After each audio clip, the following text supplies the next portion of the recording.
मेरे प्यारे अजीज बच्चों, मैं इनामुल हसन मुदरी के एक बार फिर से आपकी खिदमत में हाजिर हूं आपके अपने चैनल एक कदम उर्दू की ओर में। उम्मीद करता हूं आप खैरियत से होंगे और आपकी पढ़ाई अच्छे से चल रही होगी। इससे पहले जो भी मैंने ग्रामर के टॉपिक आपको पढ़ाए हैं जरूर आपने अपनी नोटबुक में उतार लिया होगा। मेरे प्यारे बच्चों, आज का जो हमारा ग्रामर का टॉपिक है अपने आप में बहुत ही खास और अहम है। खास और अहम इसलिए है कि हर तरह के ऑल एग्जामिनेशंस में उर्दू से मुताल्लिक आपसे पूछा जाता है। या तो आप किसी कंपटीशन की तैयारी आप कर रहे हो या फिर रीट, सीटेट या यूपी टेट वगैरह की आप तैयारी कर रहे हो तो उसमें भी आपसे इस तरह के ग्रामर के टॉपिक पूछे जाते हैं। या फिर 8th क्लास से 12th क्लास तक का कोई बोर्ड का एग्जाम आप देने वाले हो तो हर हाल में आपसे वहां पर ये ग्रामर का टॉपिक पूछा जाएगा। इसलिए मेरे अजीज बच्चों, आप अपनी नोटबुक में जरूर उतार लें, क्योंकि आप नोटबुक में उतार लेंगे तो अच्छे से आपको समझ में आ जाएगा और अच्छे से याद भी कर लेंगे। तो सबसे पहला काम है आप स्क्रीनशॉट ले लीजिए। मेरे अजीज बच्चों, वीडियो को शेयर करना ना भूलें, लाइक करें, शेयर करें और बेल आइकन को जरूर दबाएं ताकि हर आने वाली वीडियो की आपको मालूमात मिलती रहे। तो मेरे प्यारे अजीज बच्चों, हम शुरू करते हैं वाहिद से जमा बनाने के कुछ कायदे, यानी एक वचन से बहुवचन किस तरीके से बनाया जाता है वो कुछ तरीके हमको सीखने हैं, कुछ उसूल हमको सीखने हैं। तो उसके कुछ उसूल हैं और यहां पर आपको मैंने 5 तरीके लिखवाए हैं कि वाहिद को जमा किस तरीके से बनाया जाता है। अब 5 जो तरीके हैं उनको मैं आपको समझाऊंगा, दिल थाम के बैठ जाइए, इंशाल्लाह आपको बहुत अच्छे से समझ में आएगा। तो मेरे प्यारे बच्चों, नंबर 1 पर हम आपको समझाएंगे कि जिस इस्म के आखिर में अलिफ, जिस इस्म के आखिर में अलिफ या फिर हा आए तो उसकी जमा बनाते वक्त अलिफ और हा को या से, ठीक है, या मजहूल से बदल दीजिए, जमा बन जाएगी। किससे बदलना है? या मजहूल से।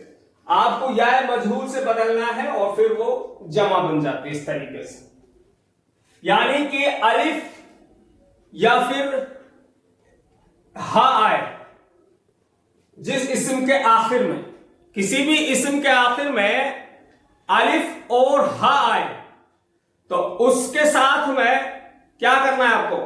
वहां पर उसको या मजहूल जोड़िएगा, ठीक है। अलिफ और हा को हटा दीजिएगा। किसको हटाना है? अलिफ और हा को हटा दो और या मजहूल को जोड़ दीजिए वहां पर, तो फिर वो इस्म जमा बन जाता है। आप इस डेफिनेशन से जो 1 नंबर में आपने इस्म जमा बनाने की जो डेफिनेशन लिखवाई है उससे आप आसानी से समझ पा रहे होंगे। जिस इस्म के आखिर में, जरा तसल्ली से समझ लीजिए, अलिफ या फिर हा आए तो उसकी जमा बनाते वक्त क्या करना है आपको? अलिफ और हा को या में, या मजहूल में बदलना है, यानी अलिफ को और हा को हटा दीजिए और या मजहूल लगा दीजिए वहां पर, तो इस तरीके से वो इस्म जमा बन जाती है। जैसे आप यहां पर समझ पाएंगे, एक लफ्ज है कुत्ता, ठीक। अब यहां पर देखिए ता के साथ अलिफ आया है, ठीक। अब यहां से ता के साथ जो अलिफ है इसको हटा दो और ता के साथ या मजहूल जोड़ दो, फिर हम कुत्ता को पढ़ेंगे कुत्ते, समझ गए? अब कुत्ता तो वाहिद है और कुत्ते जो है इस्म जमा बन गया, बहुत आसानी से बन गया।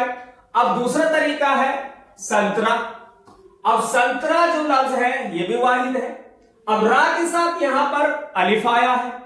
अब यहां पर क्या करना है कि आप रा को हटा दीजिए और या मजहूल लगा दीजिए, जिस तरीके से आगे लगा हुआ है, ये देखिए संतरे, इस तरीके से या मजहूल लगाने से ये जमा बन जाएगा, इस्म जमा।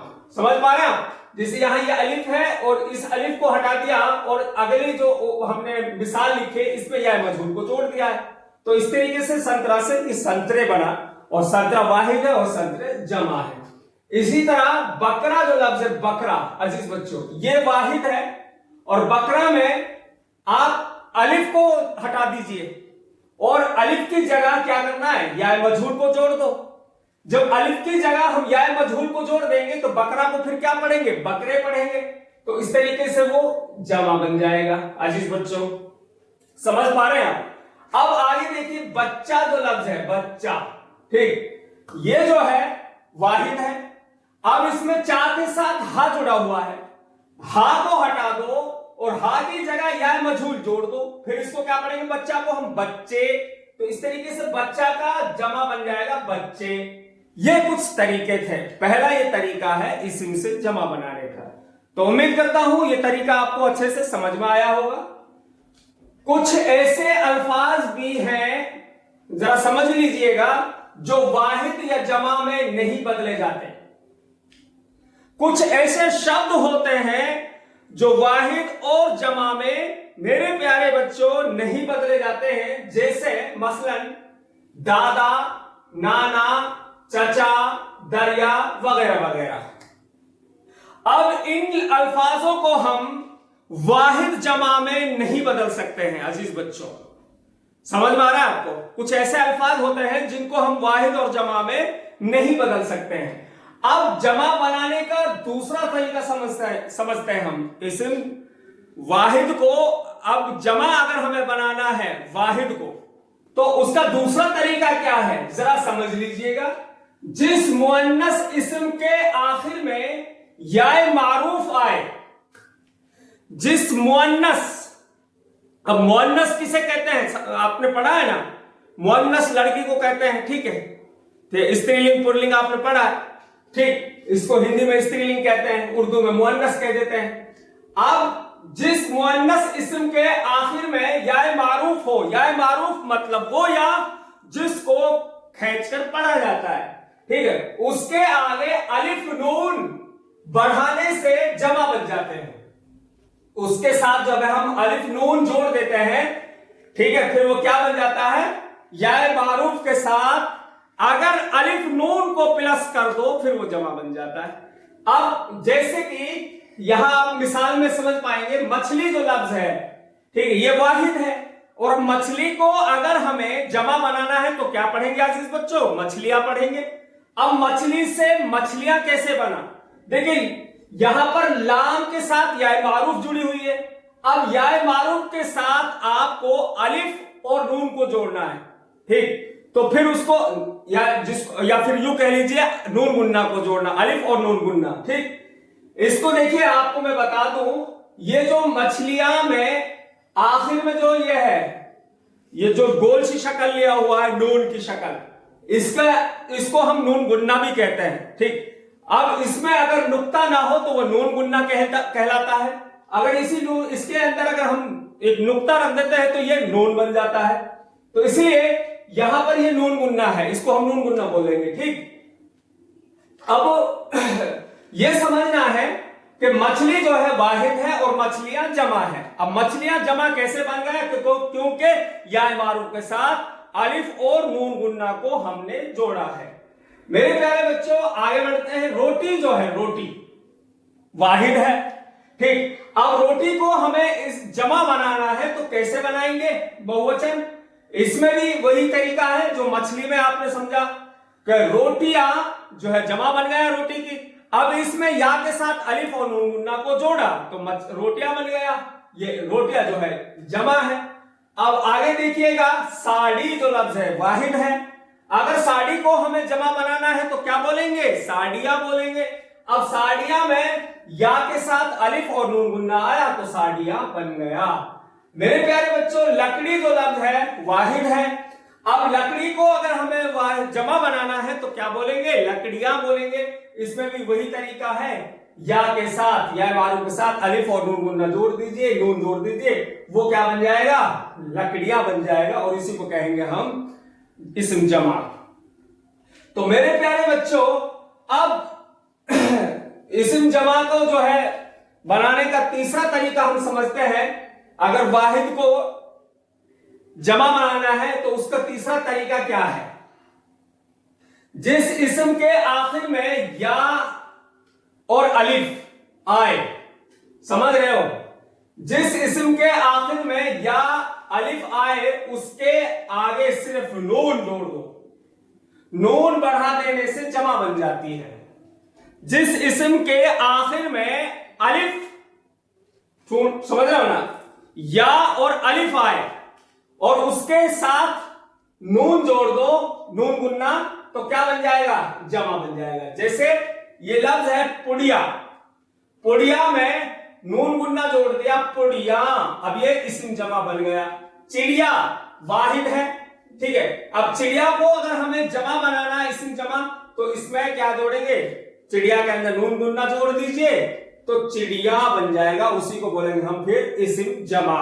बस सिंपल सा तरीका है इस्म जमा बनाने का। तीसरे जो तरीका बताया गया उसमें क्या करना है? अलिफ और या के साथ क्या जोड़ना है? नून गुन्ना जोड़ना है, ठीक, और फिर वो इस्म जमा बन जाता है। आगे बढ़ेंगे। चौथा तरीका जमा बनाने का, वाहिद से जमा बनाने का चौथा तरीका क्या है? जिस इस्म के आखिर में अलिफ, वाव या हाय खफी हो, समझ रहे हो? जिस इस्म के आखिर में अलिफ, वाव या हाय खफी हो, अलिफ, वाव या फिर हाय खफी हो, उसके आगे ए जोड़ दे, ए, समझ रहे हो? याद देखिए, ए, ये ए बना है हमजा या नून गुन्ना के साथ, इसको ए पढ़ेंगे हम।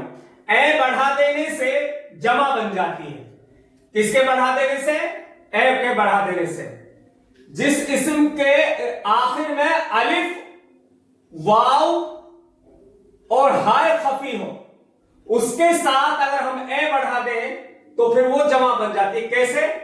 मिसाल के तौर पर घटा, ठीक है। अब यहां पर देखना है, घटा जो है लफ्ज जो है वाहिद है। अब इसमें करना क्या है जमा बनाने के लिए? इस घटा का जमा क्या बनेगा? घटाए बनेगा। इसमें क्या हुआ? टा और अलिफ के साथ ए जोड़ दिया, घटाए, तो वो जमा बन गया। ऐसे ही खुशबू, अब यहां देखेंगे बा के साथ वाव जुड़ा हुआ है, ठीक है। यहां पर देखिए, आपने पढ़ा है ना, वाव, जिस इस्म के आखिर में अलिफ, वाव, ठीक है। अब यहां पर वाव आया, खुशबू। अब यहां पर वाव के साथ हम जोड़ेंगे ए, तो फिर पढ़ेंगे खुशबू ए, तो ये इस्म जमा कहलाएगा। इसको भी हम जमा बना देंगे इस तरीके से। अब लफ्ज देखिए, खाला वाहिद है। अब खाला को ही जमा बनाएंगे तो क्या पढ़ेंगे? खालाए, इस पे भी ए जोड़ दिया अलिफ के बाद, तो वो खालाए बन गया। अब पांचवा जो तरीका है उसको भी समझ लीजिए। अगर इस्म मुअन्नस के आखिर में याए मारूफ ना हो तो, समझ रहे हो? इस्म मुअन्नस के आखिर में याए मारूफ ना हो तो जमा बनाते वक्त उसके आगे क्या जोड़ना है? यह है ना, आप देख रहे, ये पढ़ेंगे इसको, अलिफ, या और नून को ये पढ़ेंगे, इसको क्या पढ़ेंगे? ये बढ़ा दे। मसलन चादर जो लफ्ज है इसको पढ़ेंगे चादरें, ठीक है, चादरें। जैसे अब तस्वीर, इसको पढ़ेंगे तस्वीरें। तो इस तरीके से ये बढ़ा देने से, चादर के साथ ये बढ़ा दिया तो उस क्या पढ़ेंगे? चादरें। तो तस्वीर के साथ ये बढ़ा दे, तस्वीरें। इस तरीके से ये जमा बन जाता है अजीज बच्चों। पांचवा तरीका है, सिंपल है। और अब छठा तरीका क्या है? छठा तरीका भी समझिए, धातु की जमा इस्तेमाल नहीं होती है। छठे नंबर पर बताया गया है कि जो धातु है उनकी जमा नहीं होती है। जो चीजें धातु है उनकी कभी जमा नहीं होती। जैसे लोहा, चांदी, सोना, पीतल, तांबा वगैरह, इनकी हम जमा नहीं बना सकते अजीज बच्चे। तो उम्मीद करता हूं मेरे प्यारे बच्चे, आज का टॉपिक आप अच्छे से समझ गए होंगे। अगर आपको अच्छे से समझ में आया है तो आप लाइक जरूर करिएगा और कमेंट में हमें जरूर बताएं। अगर आपको समझ में नहीं आ रहा है या फिर समझ में आ रहा है तो भी हमें बताएं। और अगर आपकी किसी तरह की कोई चॉइस है, अगर आप कुछ और उर्दू से मुताल्लिक पढ़ना चाहते हैं आप हमें कमेंट में बता सकते हैं। इंशाल्लाह उसी टॉपिक पर हम वीडियो बनाने की कोशिश करेंगे। फिर मिलेंगे इंशाल्लाह किसी नेक्स्ट टॉपिक के साथ। अब मैं आपसे इजाजत चाहता हूं। खुदा हाफिज।